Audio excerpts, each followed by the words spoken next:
Hello guys, ನೀವು ನೋಡ್ತಾ ಇದ್ದೀರಾ Kannada sports official YouTube channel. Team India head coach ಆದ ಮೇಲೆ ಗೌತಮ್ ಗಂಭೀರ್ BCCI ಮುಂದೆ ಇಟ್ಟರು ಎರಡು ದೊಡ್ಡ ಷರತ್ತು. ಟೀಮ್ ಇಂಡಿಯಾ ಸದ್ಯಕ್ಕೆ ಈಗ ರಾಹುಲ್ ದ್ರಾವಿಡ್ ಅವರ ಕೋಚ್ ಅವಧಿ ಮುಕ್ತಾಯವಾಗಿದೆ. ಈ ಬಳಿಕ ಗೌತಮ್ ಗಂಭೀರ್ ಅವರು ಹೆಡ್ ಕೋಚ್ ಆದ ಬಳಿಕ ಎರಡು ಷರತ್ತುಗಳನ್ನು BCCI ಮುಂದಿಟ್ಟಿದ್ದಾರೆ. ಬಟ್ ಗೌತಮ್ ಗಂಭೀರ್ ಅವರು ಇಟ್ಟರು ಎರಡು ಷರತ್ತುಗಳು ಏನೆಂಬುದರ ಕುರಿತು ಕಂಪ್ಲೀಟ್ ಮಾಹಿತಿಯನ್ನು ಈ ಒಂದು ವಿಡಿಯೋದಲ್ಲಿ ಹೇಳ್ಕೊಡ್ತಾ ಬರ್ತೀನಿ.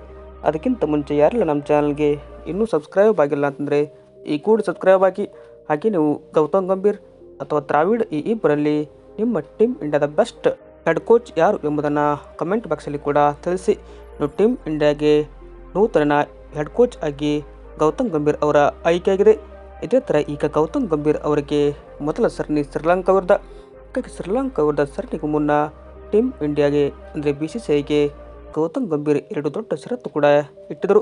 ಬಟ್ ಯಾವೆಲ್ಲ ಷರತ್ತುಗಳನ್ನು ನೋಡೋದಾದರೆ ನೋಡ್ಬೋದು. ಇನ್ನು ಮೊದಲನೇ ಷರತ್ತು ಏನಪ್ಪ ಅಂದರೆ ನಾಯಕನ ಆಯ್ಕೆ ವಿಚಾರವಾಗಿ ನೂತನ ಕೋಚ್ ಗೌತಮ್ ಗಂಭೀರ್ ತಮ್ಮ ಅಭಿಪ್ರಾಯಗಳಲ್ಲಿ ಕೆಲ ವಿಷಯಗಳನ್ನು ಕೂಡ ಆಯ್ಕೆ ಸಮಿತಿ ಮುಂದಿಟ್ಟಿದ್ರು. ಅದರಲ್ಲೂ ಸೂರ್ಯಕುಮಾರ್ ಯಾದವ್ ಅವರನ್ನೇ ನಾಯಕನಾಗಿ ನೇಮಿಸಲು ಗೌತಿ ಹೆಚ್ಚು ಉತ್ಸುಕರಾಗಿದ್ದರು. ಹೀಗಾಗಿ ಹಾರ್ದಿಕ್ ಪಾಂಡ್ಯರನ್ನು ನೇಮಿಸಿದಂತೆ ಒತ್ತಡ. ಯಾಕೆ ಅಂತಂದರೆ ಹಾರ್ದಿಕ್ ಪಾಂಡ್ಯ ನಾಯಕನಾದರೆ ಅವರೊಂದಿಗೆ ಕೆಲಸ ಮಾಡಲು ಸಾಧ್ಯವಿಲ್ಲ. ಆತನ ಫಿಟ್ನೆಸ್ ತಂಡಕ್ಕೆ ದೊಡ್ಡ ತಲೆನೋವಾಗಿದ್ದು, ಹೀಗಾಗಿ ಟೀಮ್ ಇಂಡಿಯಾ ಪರ ಕಾಯಂ ಆಗಿ ಕಾಣಿಸಿಕೊಳ್ಳುವ ಆಟಗಾರರಿಗೆ ನಾಯಕತ್ವ ನೀಡುವಂತೆ ಗಂಭೀರ್ ಆಯ್ಕೆ ಸಮಿತಿ ಮೇಲೆ ಒತ್ತಡ ಹೇರಿದರು. ಇದೇ ಕಾರಣದಿಂದ ಸೂರ್ಯಕುಮಾರ್ ಯಾದವ್ ಟೀಮ್ ಇಂಡಿಯಾದ ನಾಯಕನಾದರು. But Hardik Pandya vice captain ಕೂಡ ಇಲ್ಲಿ ಕೊಡಲಿಲ್ಲ.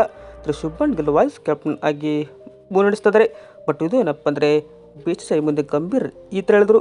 ವಿಡಿಯೋ ಇಷ್ಟ ಆದರೆ ಲೈಕ್ ಮಾಡಿ. Thank you.